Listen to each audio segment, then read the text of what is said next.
Hello friends, addicted to কুকিংয়ে তোমাদের সকলকে স্বাগত। আজ কোনো রেসিপি নয়, শুধুমাত্র গল্প করার জন্য এসেছি।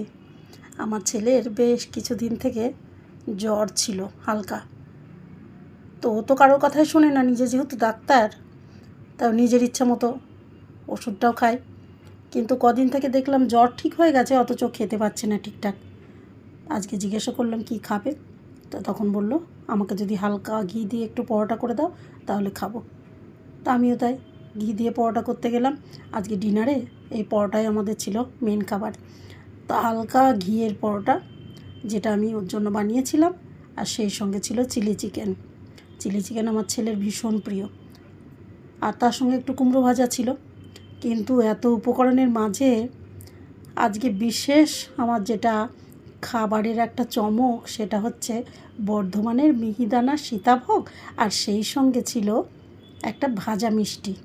আমি জানি না ওটাকে বর্ধমানে কি বলে, তো আমাদের কৃষ্ণনগরে কিন্তু ওই মিষ্টিটা সরভাজা নামেই পরিচিত। তোমরা যারা আছো, যারা জানো আর কি মিষ্টিটার নাম, তারা কিন্তু অবশ্যই আমাকে জানিও যে এটা কী নামে বর্ধমানে পরিচিত। সেই সঙ্গে এই যে এই মিষ্টিটার কথাই তোমাদের আমি বলছি, আর সেই সঙ্গে ছিল কিন্তু কি বলবো এটাকে, সীতাভোগ।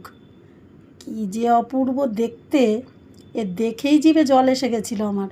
সত্যি বলছি, আমার সীতাভোগ কিন্তু ভীষণ প্রিয় একটা খাবার, ভীষণ প্রিয় একটা মিষ্টি বলছি।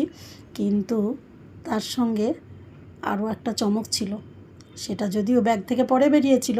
আমি প্রথমে বুঝতে পারিনি, ভেবেছিলাম সীতাভোগ আর বোধহয় এই ভাজা মিষ্টিটাই এসছে।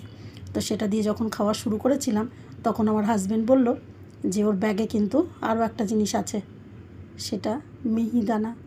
মিহিদানাও কিন্তু আমি ভীষণ ভালোবাসি, কিন্তু বর্ধমানের সীতাভোগ আর মিহিদানা কিন্তু সত্যিই আলাদা। আমাদের এখানেও পাওয়া যায়, যথেষ্ট ভালোই পাওয়া যায়, এবং আমি প্রায়ই সেটা কিনে আনি বাড়িতে। তো সেই মিহিদানা, সীতাভোগ, তার সঙ্গে ভাজা মিষ্টি, তার সঙ্গে ঘিয়ের পরোটা, আর হচ্ছে চিলি চিকেন, এই ছিল আজকের ডিনার আমাদের। সত্যি বলছি, বর্ধমানের মিহিদানা আর সীতাভোগ ভীষণই ভালো। মানে যতবার আমার হাজব্যান্ড অফিসের কাজে বর্ধমান যায়, আমার বাড়িতে ততবারই কিন্তু এই মিহিদানা আর সীতাভোগ আসে। আমি অপেক্ষায় থাকি কবে ও বর্ধমান যাবে, আর কবে আমার জন্য সীতাভোগ আর মিহিদানা নিয়ে আসবে। সত্যি বলছি, আমার খুব প্রিয় মিষ্টি এটা। এমনি আমি খুব মিষ্টি প্রিয়, কারণ বাঙালিরা একটু মিষ্টি প্রিয়ই হয়।